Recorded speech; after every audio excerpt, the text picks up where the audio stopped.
Vous êtes, mesdames et messieurs, sur NCA, la nouvelle chaîne africaine, et bienvenue dans Frontal, votre rendez-vous qui vous plonge au cœur de l'actualité politique sur le continent. Il avait promis mettre fin en 24 heures à la guerre en Ukraine, une fois au pouvoir.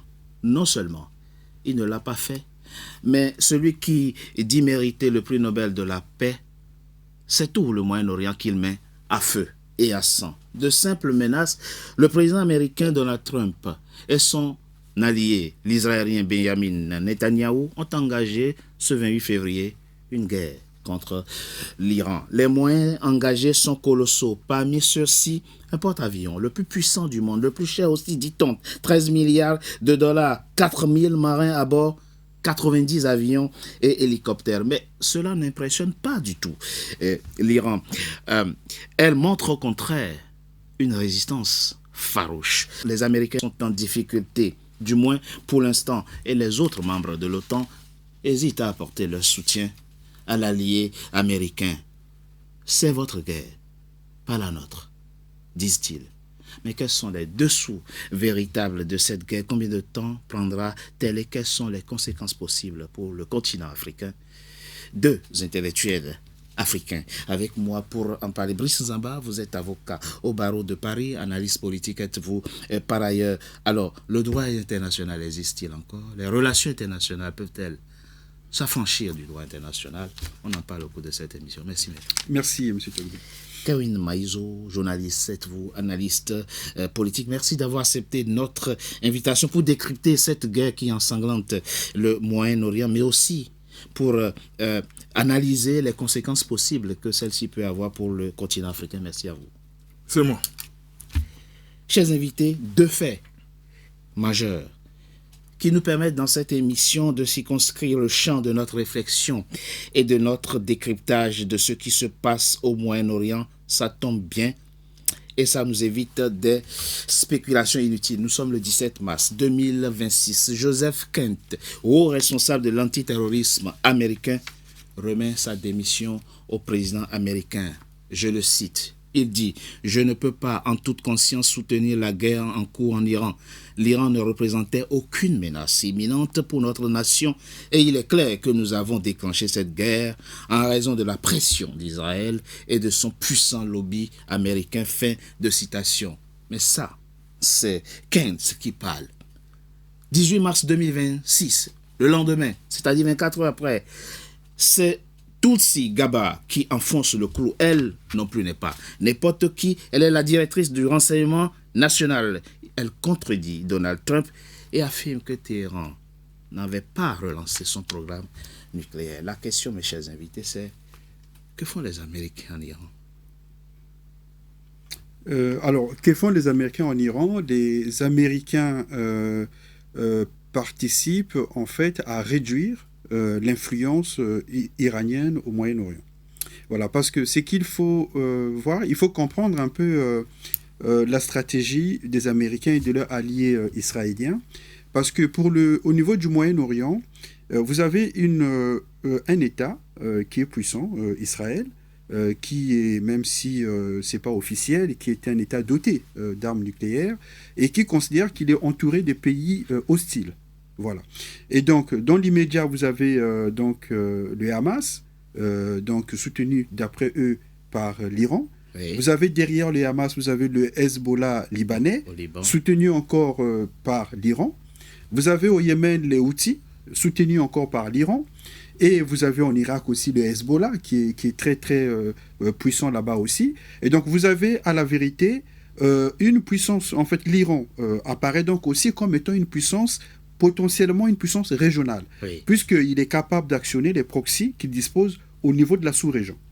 Donc, tous ces proxys, travaillant pour l'Iran, considèrent Israël comme étant une grande menace. Donc, Israël profite donc du 7 octobre pour pouvoir disposer d'une politique de remodélage du Moyen-Orient. oui. Donc, il faut en finir avec les proxys. Donc, ça, c'est quasiment fait, puisque le Hamas est aujourd'hui quasiment à terre. Enfin, Bon, oui, parce que c'est en fait on n'est pas sûr. la capacité de nuisance du Hamas a été réduite. Ça, c'est sûr. La capacité de nuisance du Hezbollah, bon, même si aujourd'hui on voit que le Hezbollah est toujours aussi fort puisqu'il envoie toujours même des missiles au niveau du territoire israélien, mais on va dire que l'architecture politique du du Hezbollah dans le Liban a été quand même très touchée, avec l'affaire des beepers, avec Nasrallah qui a été décapité. Donc il y a aujourd'hui, on peut dire que tout ce qui restait à Israël, c'était l'Iran. C'est-à-dire qu'il fallait maintenant s'en prendre, comme eux, ils considèrent la tête de l'hydre, en fait. Donc vous avez la guerre de 12 jours, qui finalement n'a pas porté ses fruits. En 2025. Et donc, il fallait finir le travail. Voilà, donc, parce que pour eux, l'Iran dispose toujours des missiles balistiques, d'une réserve de missiles balistiques très importante. Et puis, il y a un doute toujours sur le programme nucléaire iranien, quoique les Américains, le président Trump avait dit que le programme avait été anéanti avec leur frappe. Bon, en juin 2025, c'est ce qu'on nous a dit. Voilà, c'est ce qu'on nous a dit, mais il n'en demeure pas moins qu'aussi longtemps que le régime des Mollahs est toujours là, parce que ces régimes considèrent Israël comme étant en fait une entité qui n'a pas sa place au Moyen-Orient. Oui. Donc pour Israël, aussi longtemps que le régime des Mollahs est toujours là, eux, ils sont toujours menacés dans leur existence. Hein, ça, c'est leur discours. Et donc, par eux-mêmes, ils ne peuvent pas, puisqu'on a vu avec la guerre de 12 jours, il a fallu que les États-Unis interviennent à la fin. Vous voyez ? Donc, c'est plus stratégique de pouvoir faire rentrer dans la danse les États-Unis avec leur puissance pour donner un coup fatal à l'Iran. Donc je pense que les Américains, par eux-mêmes, à la vérité, je ne vois pas l'intérêt direct des Américains dans cette guerre, à la vérité. Puisque l'Iran ne menace pas les États-Unis au Moyen-Orient, à la vérité, même si potentiellement il y a quand même une menace, il y a une menace, parce qu'il y a une force potentielle de l'Iran qu'il peut actionner à tout moment. Mais le débat, c'est est-ce que l'Iran constituait une menace imminente ou pas? C'est ça le vrai débat. Pour les Américains. Pour les Américains. Mais ce que vous dites est intéressant. Maître Brice, nous avons deux aspects, deux dimensions de la problématique. La première dimension, c'est la dimension de la légalité. Et puis la dimension de la légitimité politique, la légitimité de la guerre. Une guerre peut être légitime sans être légale. Vous nous dites, et c'est très intéressant, ça va nous éviter de tomber dans l'anti-israélisme primaire. Ce n'est pas le but de l'émission. Il faut se calmer et aborder les problématiques dans leur profondeur. C'est vrai que, au-delà du 7 octobre que vous avez évoqué, les rivalités, les hostilités entre l'Iran et Israël, ça date de longtemps. On se souvient des envolées de Ahmadinejad à la tribu des Nations Unies qui promettait au monde entier de tout faire pour rayer Israël de la carte. Vous êtes en train de nous expliquer qu'au fond, Israël est fondé à se défendre à partir du moment où quelqu'un vous dit en permanence, je ferai tout pour que vous disparaissiez. Vous n'avez pas votre place là où vous êtes. Oui, mais en fait, là, on a deux philosophies. C'est-à-dire qu'il y a ceux qui considèrent qu'un État peut être légitime à engager une action préventive. Bon, il y a deux écoles. Oui. C'est l'école un peu avec l'ère de Bush-fils, hein, vous voyez, avec les guerres préventives contre l'Irak, parce qu'on estimait un État peut préventivement empêcher une action contre lui. Voilà. Bon, c'est dangereux. Oui, c'est grave comme école, mais vraiment, il va falloir s'y accommoder. Voilà, ça dit que moi, j'expose un peu les écoles, parce qu'il y a cette école-là, et puis il y a l'école de ceux qui estiment qu'il ne peut pas, il y a de guerre que de guerre défensive. En tout cas, c'est-à-dire que ce n'est que quand vous êtes attaqué que vous avez le droit de vous défendre en utilisant les moyens dont vous disposez. Bon, là, pour l'État israélien, pour eux, à partir du moment où eux, ils estiment que l'État qui est en face d'eux, c'est-à-dire l'État iranien, est un État qui officiellement revendique la disparition de l'État d'Israël et qui est en train de mener un programme nucléaire qui peut aboutir à une arme nucléaire, que si cet État accédait au statut de puissance dotée, alors pour eux, ça va être un problème existentiel. Vous voyez ? Alors, maintenant, il y a un débat, parce qu'il faut aussi tout de même dire... Sur la dimension légale. Voilà, sur la dimension, même sur la dimension de légitimité. Parce que vous avez quand même l'ayatollah Khomeini, qui a été assassiné. Il avait tout de même pris un acte par lequel il avait interdit l'État iranien d'accéder à l'arme nucléaire. Oui. Vous voyez? Donc ça, c'est tout de même, il faut le dire. C'est-à-dire que ce n'était pas quelqu'un à la base qui était pour l'accession à la détention de l'arme nucléaire. Vous voyez? Donc, je pense qu'au niveau de la légalité, cette guerre, elle est illégale, il faut le dire, parce que ça n'a pas été autorisé par le Conseil de sécurité de l'ONU.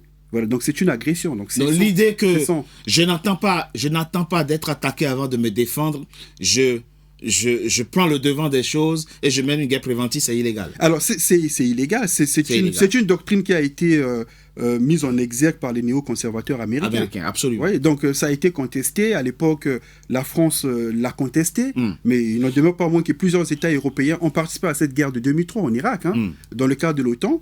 Vous voyez, donc aujourd'hui, le débat, il est entre les tenants de la guerre préventive et les tenants de la guerre défensive. Voilà. Kevin Maïzo, c'est clair le propos de Maître Brice Nzamba, mais ce qui est toujours difficile à comprendre, et vous êtes analyste politique, c'est qu'au fond, admettons même que l'ayatollah Khomeini n'avait pas pris cet acte d'interdisant.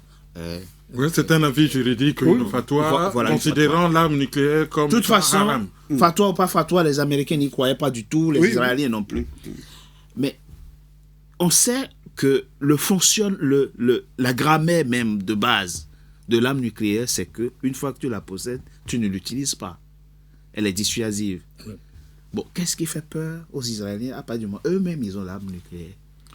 Mais je crois que c'est un problème d'équilibre, parce que au-delà de tout ce qui a été dit par Maître Brice Nzamba, il faut souligner quand même un phénomène. L'Iran, c'est un des plus grands pays de la région, plus ou moins 1,5 million de kilomètres. Oui. C'est une vieille civilisation. C'est vrai. C'est parmi les plus grandes réserves de pétrole au monde. C'est vrai, de gaz parmi aussi. les plus grandes réserves de gaz au monde. C'est vrai. Un des tout premiers producteurs d'ingénieurs au monde. C'est vrai aussi. Et les femmes iraniennes sont parmi les plus éduquées. Les taux de femmes universitaires est parmi les plus élevés au monde. Même si elles sont voilées. Oui. Si vous mettez tout ça ensemble, vous avez affaire à une très grande puissance. Or, le monde actuel, constitué par les Occidentaux, les clubs occidentaux, qui est adepte de la théorie du centre et de la périphérie. C'est-à-dire que la périphérie doit être au service du centre. Les centres doivent être riches, respecter, avoir un certain mode de vie, et les autres doivent être au service du centre. Donc, la guerre qui se déroule aujourd'hui, c'est soumettre un État qui ne veut pas se soumettre. Ça, c'est la première des choses. Donc, l'Iran, qui légitimement peut revendiquer d'avoir la bombe atomique parce que tous les pays aux alentours presque en ont. Je pense à la Russie au nord, je pense au Pakistan, pas très loin de là. C'est vrai. Je pense à Israël, pas très loin de là aussi. Iran, puissance moyenne. Donc, comme les Pakistan, comme l'Inde. Bon, la Chine, je ne veux pas considérer la Chine comme une puissance moyenne. Ah non. Bon, la Turquie est membre de l'OTAN, donc protégée par le parapluie de l'OTAN. Donc l'Iran, en bonne intelligence, est en droit d'avoir la bombe atomique, du moins le nucléaire civil.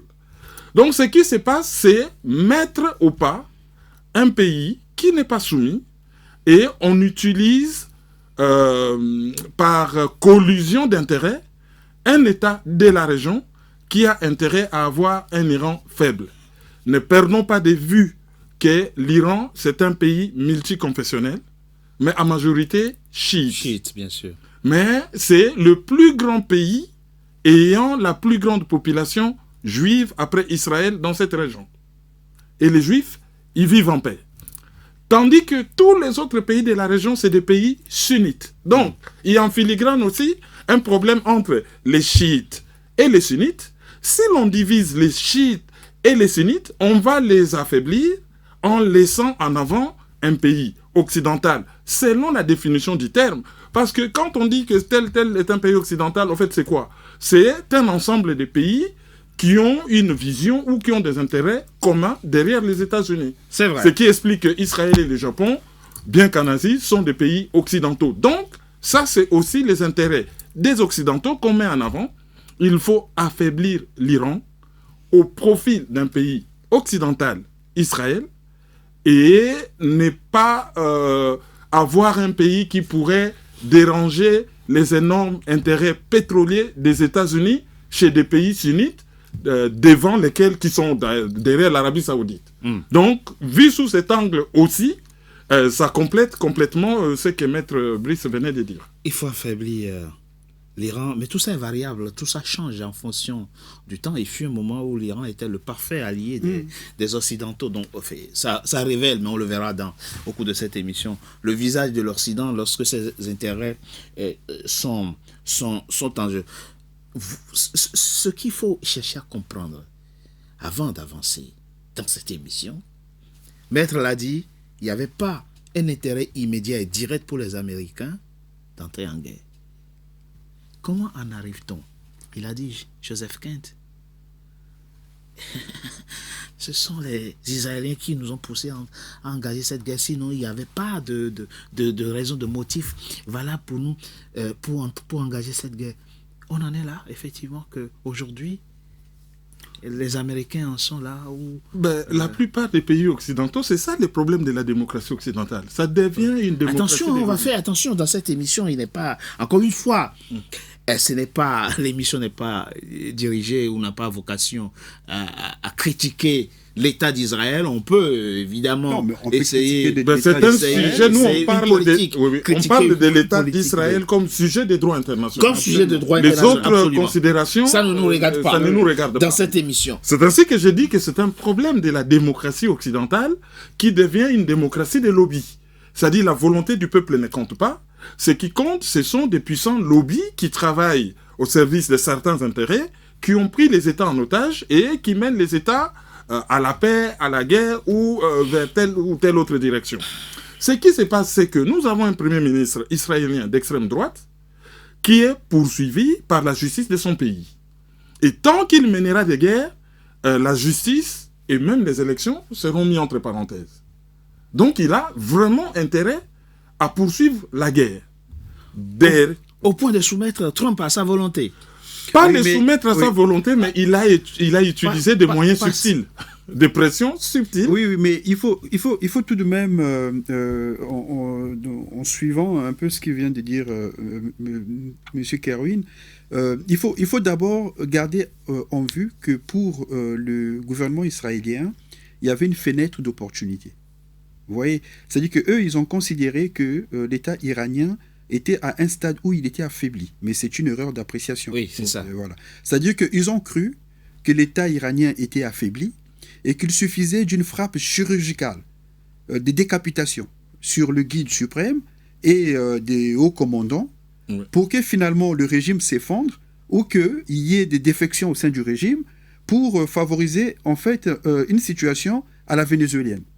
Oui, donc c'est un peu ce qui a été vendu à Donald Trump. Il y a un élément qu'il faut essayer de comprendre et d'expliquer. En juin 2025, la fameuse guerre des 12 jours, ce n'est pas l'Iran qui l'avait engagée. Non. Et c'est eux-mêmes qui, au bout de 12 jours, ont demandé un cessez-le-feu. Oui. Et l'Iran a accepté. Oui. Mais parce qu'ils avaient sous-estimé la puissance de l'Iran. Parce que beaucoup de stratégies militaires. En 6 mois, qu'est-ce qui a évolué? Non, mais parce que qualitativement en leur faveur pour qu'ils pensent que le moment est venu maintenant pour... Parce que vous et moi, nous ne sommes pas dans le secret des rapports, des renseignements de ces pays-là. Parce qu'ils ont vu comment l'Iran... Parce que l'Iran, à la vérité, durant la guerre de 12 jours, a retenu ses coups. C'est vrai que Israël a reçu beaucoup de dégâts, mais quand vous voyez la riposte de l'Iran contre le bombardement américain, c'était pas grand-chose. Parce que l'Iran avait même averti les Américains. Quand les Américains ont bombardé avec les B-2 les centres, les installations nucléaires, l'Iran a averti au préalable les Américains qu'ils allaient riposter. Et donc les Américains ont pris le soin de pouvoir enlever tout ce qu'il y avait comme personnel et matériel au niveau de la base où il devait avoir la riposte. Et ils ont riposté, c'était pas grand-chose. Vous voyez, donc, en fait, eux, ils ont cru qu'au niveau des proxys, l'Iran était affaibli. Et donc, l'Iran lui-même était aussi affaibli parce que n'oubliez pas qu'en temps, il y a eu beaucoup de manifestations. C'est vrai. Il y a eu beaucoup de manifestations en Iran. Oui. Et donc, ils se sont dit que le régime est impopulaire. Et comme le régime est impopulaire, il suffit de décapiter les dirigeants. C'est ça. Il y aura donc des défections. Et c'est les responsables qui vont faire défection vont s'allier avec les mécontents, et on aura un régime change. Vous voyez? Donc pour eux, c'était ça le plan parfait. Donc ce qui fait qu'ils ont sous-estimé l'Iran. Ils ont sous-estimé l'architecture d'organisation de l'État iranien. Donc ce qui fait que quand ils ont fait leur frappe de décapitation, ils ont été surpris. D'ailleurs, même Donald Trump l'a dit lui-même, qu'il ne comprend pas comment l'Iran ne capture toujours pas. C'est la différence de deux services de renseignement. Parce que là, vous le dites bien, les Iraniens, ces 20 dernières années, se sont instruits de l'expérience irakienne et afghane et ont essayé de décentraliser, déconcentrer de Téhéran vers l'arrière-pays les moyens de riposte et les moyens de défense. Ce qui fait qu'il suffit pas de prendre Téhéran ou de décapiter quelques régimes pour que l'Iran tombe. Ça veut dire quoi? Que les renseignements israéliens et américains n'ont pas été au courant, ne savent oui, mais pas. en fait c'est une affaire de logiciel. Vous voyez, parce que dans le logiciel occidental, le commandement est vertical. C'est-à-dire qu'il y a un chef, il donne des ordres et les autres obéissent. Donc, il considère, il projette, parce que comme disait... Le schéma sur l'ennemi. Voilà, comme disait... Ils font de la projection sur l'autrui. Malebranche. C'est-à-dire qu'en fait, on se trompe quand on projette chez l'autre, c'est qu'on est soi-même. C'est vrai. Voilà, c'est-à-dire qu'eux, ils ont cru que l'Iran était organisé pareil. Que si on décapite les chefs, eh bien, il y aura une difficulté au niveau de la chaîne de commandement. Et l'architecture va s'écrouler. Alors que les Iraniens avaient anticipé tout ça. Vous voyez? Donc, vous avez quand même, comme l'a évoqué Kerwin, c'est une vieille civilisation qui a inventé le jeu d'échecs.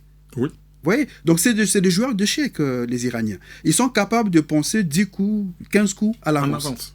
Vous voyez? Donc, ils ont prévu tout ça. Et leurs moyens, leurs vecteurs de puissance, donc les missiles, etc., tout est en souterrain. Donc, ils ont la capacité de nuisance, une capacité de nuisance redoutable. Oui, donc, la vérité, c'est que les Américains et les Israéliens ont sous-estimé l'ampleur de la puissance iranienne. Mais l'autre vérité, c'est que, déjà, non seulement qu'ils ont décentralisé les commandements, mais ils ont prévu dans chaque poste 4 personnes qui connaissent les dossiers et qui peuvent instantanément prendre le relais. Prendre les relais. Dès lors que le premier est abattu. Oui, dans chaque poste. Et ça fait plus de 40 ans que l'Iran se prépare à la guerre. Tous les tunnels de Gaza, c'était des entraînements. C'est l'Iran qui a conseillé les Hamas à creuser ces tunnels. Ils en ont enfoncé profond sur la terre et nous venons de nous rendre compte que l'Iran a inventé la guerre des drones. Les Américains, les Israéliens, ou si vous voulez les Occidentaux en général, les logiciels, c'est la guerre classique. Vous avez un terrain vague. Bombardement. Vous avez un terrain vague, couvert d'herbe, et puis tout à coup, ça s'ouvre. Ça s'ouvre et des missiles sortent. Voilà, parce que comme l'a dit Kerwin, c'est que dans le logiciel occidental, la guerre, surtout américain, surtout les Américains, pour eux, la guerre, c'est quoi? C'est bombardement, et ensuite troupes au sol, et c'est la fin de la guerre. Vous voyez? Parce qu'avec la guerre du Koweït, c'est ce qu'ils ont fait. Oui. Ils ont pris plusieurs jours, au moins 80 jours de bombardement. Comme en Irak voilà, aussi. Comme en Irak. Comme en Libye. Voilà. Mais après, pour finir une guerre, il faut des troupes au sol. Vous voyez? Mais bon, les Iraniens, ils sont préparés à ça. Et Donald Trump ne peut pas se permettre d'envoyer des troupes au sol, puisque en novembre, il aura des élections. Ouais. Ouais, donc, il ne veut pas voir des cercueils rentrer aux États-Unis avec la bannière étoilée. C'est ça. On marque une courte pause, on se retrouve dans quelques instants pour la suite de notre émission. Tout de suite. NCA, désormais sur Free. Après son intégration au bouquet Canal+ Afrique, Canal 9 et Canal 573, NCA poursuit son développement et vient d'intégrer le célèbre bouquet Free TV, Canal 426. La chaîne panafricaine renforce ainsi son ancrage aussi bien en Afrique que hors d'Afrique. Le développement de NCA, c'est vous, nos téléspectateurs à travers le monde. NCA, la chaîne panafricaine de référence.